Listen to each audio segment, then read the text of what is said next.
Secret Societies and Psychological Warfare by Michael A. Hoffman II. Excerpts. Flattery, the first principle of mind control. Why then does he revere them? Because they flatter him. This is the first secret of mass mind control and can be observed as the foundation stone of virtually every false religion, party, cult, philosophy, system, and training. How can modern man free himself when he is told that he is already a demigod, that the problem lies only in finding a pure enough economic or political system worthy of his high-minded brilliance? If we look closely, we will see that this mind control principle is so basic and simple it is almost stupidly so, to the point that we marvel that anyone would be seduced by it.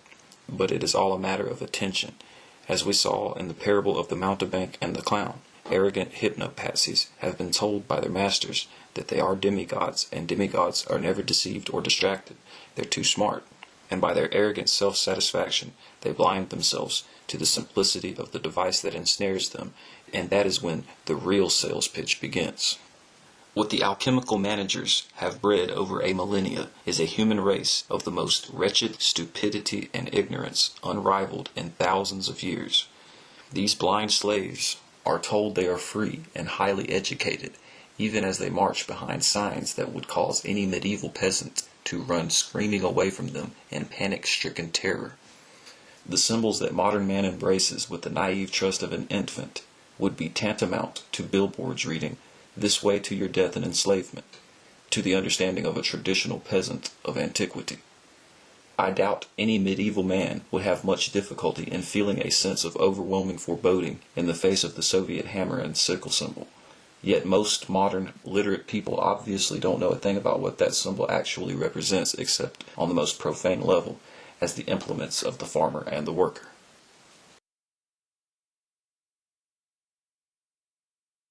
Page 37. Mystical Toponymy. Exposure without action against the perpetrators of the crimes revealed devolves into a kind of perverse advertisement for the prowess of the cryptocrats, who are seen as having performed fantastic feats of criminal enterprise with a genius that renders them immune from the consequences. The entire process as a whole smacks of that familiar occult control device of grotesque mockery of the principle touted, in this case, the notion of exposure leading to punishment and retribution. The phrase "truth or consequences," given to a city in New Mexico in a process of Masonic onomatological mystical toponymy, first discovered by James Shelby Downard, can be seen as a karmic challenge necessary to so bold an enterprise as making manifest of all the cryptocracy is hidden. Mystical toponymy and alchemical cant language are part of a process which hinges on a marriage between action and time, or recorded history, and physical locations on the earth regarded as places of power by the cryptocracy's magical geographical vision of the earth as a giant chessboard, symbolized by the tessellated floor of Solomon's Temple and the Masonic Lodge, and Alice's vision of the world and Lewis Carroll's Wonderland fantasy. If all this seems far-fetched, we can restate the underlying principle in more prosaic scientific terms, where it compromises a key doctrine of modern atomic theory. Time relations among events are assumed to be first constituted by the specific physical relations obtaining between them. Page 87. Episodic revelation and the lone nut syndrome. One can observe a process of episodic revelation repeated time and again in the notorious Lone Nut Assassin series. In Masonry, it is known as the Three Unworthy Craftsmen. The assassination of JFK by Lone Nut Lee Harvey Oswald, the assassination of Martin Luther King by Lone Nut James Earl Ray, and the assassination of Robert Kennedy by Lone Nut Sirhan Sirhan. In each case, at the time of the murders, both the media and police officials conspired to present a united and seemingly infallible solution to these crimes, centering on allegedly ironclad and irrefutable evidence that Oswald, Ray, or Sirhan were the sole perpetrators of these electrifying crimes which galvanized a nation.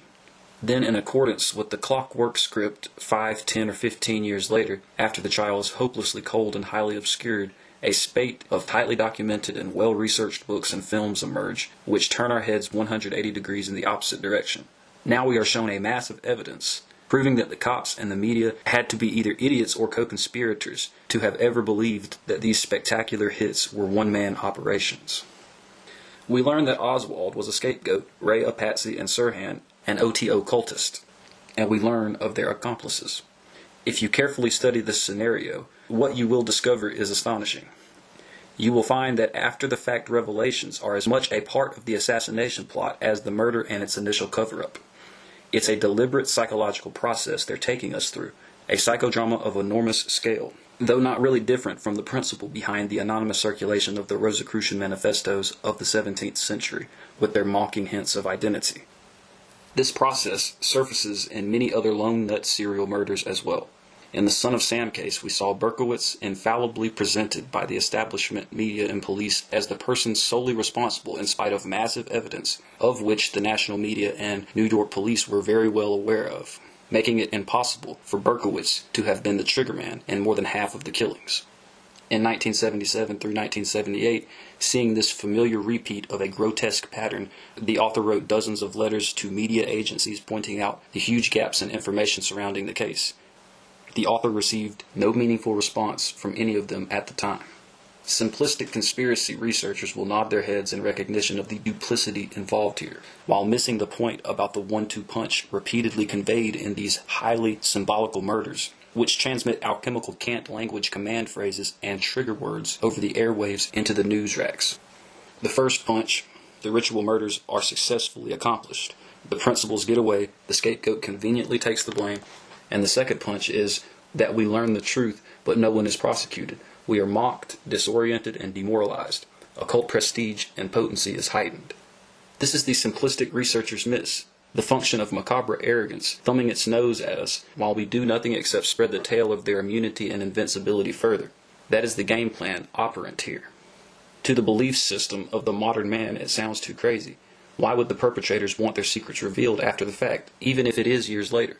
This question can only be definitely answered if one has an understanding of the zeitgeist, which overseers in the cryptocracy have partly manufactured and partly tailored their own operations to coincide with. Secrets like this were rarely revealed in the past because traditional people had not completed the alchemical processing. To make such perverse modern revelations to an unprocessed, healthy, and vigorous population possessed of will, memory, adherence to their deepest inner intuition, and intense interest in their own salvation would not have been a good thing for the cryptocracy. It would have proved fatal to them. But to reveal these after-the-fact secrets in our modern time to a people who have no memory, no willpower, and no interest in their own fate, except insofar as it may serve as momentary titillation and entertainment, actually strengthens the enslavement of such a people. Page 89. Consent is crucial to the process. The alchemical principle of the revelation of the method has as its chief component a clown-like grinning mockery of the victims as a show of power and macabre arrogance. When this is performed in a veiled manner accompanied by certain occult signs and symbolical words, and elicits no meaningful response of opposition or resistance from the targets, it is one of the most efficacious techniques of psychological warfare and mind rape. This ceremonial nose-thumbing, this perverse jesting and clowning is taken to the highest level of intensity by the truth or consequences principle, which ultimately hinges upon the issue of consent. It is one thing for the media, the police, the judiciary, and the killers themselves to commit terrible acts without our knowledge or consent. It is quite another matter, with grave repercussions in the realm of psychodrama, public ritual, and advanced mind control when these crimes are committed with our consent. It is an ancient rule of both moral and common law that silence connotes consent. Silence and a lack of meaningful action constitute consent in the face of these crimes. They brag to us about what they've gotten away with, and we're thrilled by it. That's our only significant response, and the anticipation of the next thrill. Thus, the old strategy of exposing the cryptocracy, when applied blindly in the belief that this in itself is a potent weapon against cryptocracy, is bankrupt. Exposure and publicity by themselves, without a broader understanding of the epistemology of the hermetic alchemical control process itself, is worse than useless. It actually plays into the hands of the conspirators. Moreover, to whom are we directing the exposure anyway? Who do we imagine comprise the audience that will respond and take effective action? Faith in the power of exposing crimes and their perpetrators to the light of day presupposes an audience of human beings who will intuit, fight, resist, and remember. The author remembers Bud Dwyer's televised suicide. Dwyer spelled D-W-Y-E-R. The Pennsylvania official prefaced his broadcast, TV's self-immolation, with a quote from one of his associates who told Dwyer that the American people had become too jaded about routine investigations into political corruption on TV's 60 Minutes and 2020 to care very much about the corruption Dwyer sought to expose. Mr. Dwyer decided that a population so jaded would need a spectacular sacrificial victim to shake it awake from its apathy, and therefore he shot himself in front of TV cameras at a news conference. But his televised suicide did no such thing. Instead, it became like virtually everything else that appears on television, a trivialized part of the entertainment video drone. It merely raised the stakes for the next human life to exceed in terms of violence and horror and brutalization as public fare.